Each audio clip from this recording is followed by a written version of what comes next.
There are 5 key signs that prove that you're an amateur pickleball player. So if you're watching this, I highly recommend you use this video as a checklist to make sure you're not doing these in the future. So the first sign that you're an amateur pickleball player is you don't adjust your strategy based off of your opponents. So a lot of time I see players are so worried about their own game that they're not considering what their opponents are doing. So there's a few different ways that you can adjust your play style to better suit who you're playing against. The first one has to do with how aggressive or defensive you're playing. So a great example of this is when you're dinking. If you're dinking against your opponents and every time that you speed the ball up, they miss, this is a sign that you should be more aggressive. So against a player like this, you can actually deviate from dinking more often and go for more attacks, and it'll work in your favor. However, on the contrary, if you're doing this, going for speed ups, and they're counterattacking and it's working for them, that's a sign that maybe you need to be a little bit more passive and wait for better opportunities. And the same thing applies from the back of the court, specifically on your third shot.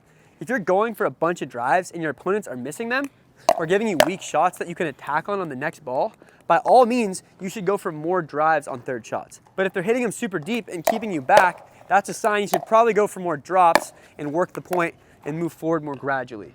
So another way you can adjust your strategy based on who you're playing is by targeting their forehand or backhand more, depending on which side is worse. So if I'm dinking with Kennedy and I notice she has a weak backhand dink, when I'm in a dinking rally with her, I can target this side more, and obviously I'm gonna have a better chance of winning the points. From the back of the court, the same thing applies. If Kennedy has a weaker backhand, I can target that, and whether she's going for a drop or a drive, it's gonna make things easier on me at the net, and it's gonna be easier to keep her back. So all you need to know is that high-level players, whenever they're on the courts, they try to figure out what their opponents aren't good at and take advantage of that. I see a lot of amateur players that come to the courts and they just sort of play without much of a strategy, without adjusting anything depending on what's going on. So make sure you adjust your game style based on what you're seeing on the other side of the court, and you'll play a lot better and win way more games. The next mistake that amateur players make is they don't use the split step, or they don't use the split step at the right times. So one of the main times you want to use the split step is when you're trying to move forward, and you'll usually be caught right here in the transition zone. You're going to be using it on your resets. You'll notice I'm nice and low using my split, and it'll help me lunge side to side a little bit quicker and on balance. The way you use the split step, right as your opponent's about to hit the ball, you get into this stance right here, and what that does is it helps you have a low center of gravity, which is going to help you push off side to side to react off of their shot. So in practice it looks like this. I'm making sure as soon as he's making contact with the ball, I'm doing my split and then reacting, moving accordingly, and my goal is to eventually be able to move forward. So I'm going to do that. I notice I hit a good reset, and then I can work my way up. Another important time to use your split step is right after you hit the return. So you'll see I'll hit my return, I'm gonna follow it in, and I'm gonna be ready for my opponent's third shot, whether they're dropping it or hitting a drive. If I don't split step, if I hit a bad return and I follow it in, I might not be ready for that third shot, especially if they drive it really hard at me. So that's why it's super important to make sure you use that split and you get nice and low so you're ready to return that next shot. The next sign that you're an amateur player is that you attack at the wrong times. So what is the wrong time to attack? Well, if I'm ever in a disadvantageous position, let's say I'm at the back of the court and Kennedy hits a really hard shot at me, that would not be a good time to attack. So another example would be I'm coming in, I'm in the transition zone, and Kennedy hits it hard right at my feet. This is also not a good time to attack. The general rule of thumb is when you're in a disadvantageous position, you want to use your soft game, meaning you hit the ball into the kitchen so that your opponents can't really attack you again, right? Because if Kennedy hits a hard ball at me back here and I drive it at her, she can just attack me again. So if she hits this hard ball to me, I hit hard back. That didn't really do anything for me because she can just keep hitting it hard and I can't move forward. So whenever you're in a disadvantageous position, the goal is to get the ball in the kitchen and get to a neutral position. So a neutral position would be I'm at the kitchen with Kennedy and we're both dinking. So here, neither of us really has an advantage, right? So when you're in one of these crazy disadvantageous positions, 90% of the time you don't want to attack. You want to try to use the kitchen to give yourself the ability to move forward. So as a general rule of thumb, if you're behind this line right here and the ball, you're making contact with the ball below your knee, this is not a good time to attack because you have to hit the ball up. So if I hit the ball well, even if I hit it pretty hard, Kennedy's gonna be able to hit down on it. So what that's gonna look like is that, right? And if she doesn't hit that ball and I'm hitting it up, it's gonna sail way long. So there's not really much I can do in this position other than just get the ball in the kitchen and move forward to this neutral dinking position. And the same concept applies even at higher levels. Usually you see this at the kitchen. So a lot of players, they'll be in dinking rallies, they'll have a bad shot, but they'll speed up, and then their opponents will be able to counter them like that. Usually this happens because players are antsy or they're feeling pressure in a dinking rally, so they bail out by going for the hard shot, and that's what gets them to lose the point. So when you're in this situation, advanced players, what they do differently than amateur players is they stay calm and they just wait for the right opportunity. So if you watch pros play pickleball, I'm sure you've seen these dinking rallies that last for like 100 balls until finally someone hits it just a little bit higher, and then that's when they finally attack. So you need to be comfortable when you're in a rally like that, waiting for the right opportunity so that when you attack, you don't get burned and you don't lose the point. So just know that one of the main things that separates amateurs from the higher level players is when they're in worse positions, they stay calm, they use the kitchen, and they wait for the right opportunity. The next sign that you're an amateur player has to do with the technique of how you're hitting your smashes to end the point.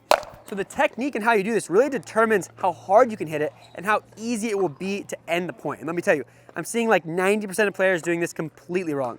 Before I get into that though, I want to tell you about our new paddle, the Turbo. So what makes the Turbo different is they're pretty much $250 paddles for $99.99 after you use code TURBO. So the value is absolutely insane. And if you look here, I have a green one and I have a blue one. So the green one has an MPP foam in the center. So the core is made up of MPP foam, and the blue one has EPP foam. So depending on if you like MPP versus EPP, you might prefer one of these versus the other. This is the first MPP foam paddle that's anywhere near this price point. And if you listen,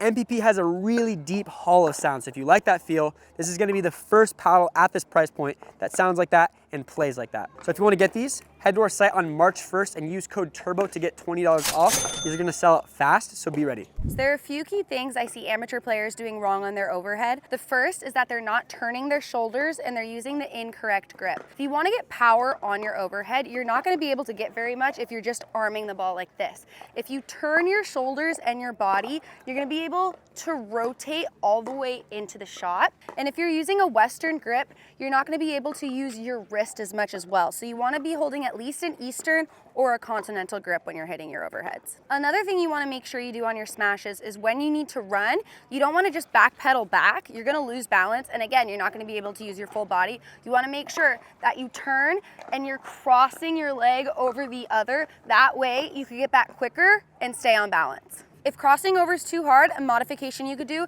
is you can turn and shuffle back. Just make sure you don't backpedal because it's gonna be a lot more dangerous and you're gonna be a little bit slower. So good examples of smashes look like this.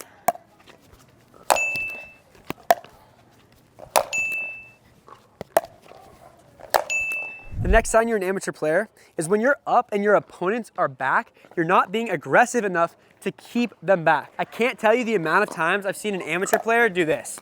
Their opponent hits them a drop, they just give them a super easy shot that lets them move forward. If you ever have a mid-height ball when you're up and your opponent is back, it should look more like this. If I have any ability to hit the ball down over the net because it's higher, I want to use as much power as I possibly can. Your goal is to win the point while they're back. You don't want to bring them in. So even if the ball is a little bit lower, I still want to roll it at her feet so she can't really come in, right? If I was to float that ball up at her so she gives me the same ball and I float it up, she can attack me and she can easily move in. So my goal is to go as hard as I safely can right at her feet to prevent her from coming in. And when I'm doing this, I'm using topspin so that when the ball gets to her feet, it accelerates even more and makes it more challenging for her to use a reset.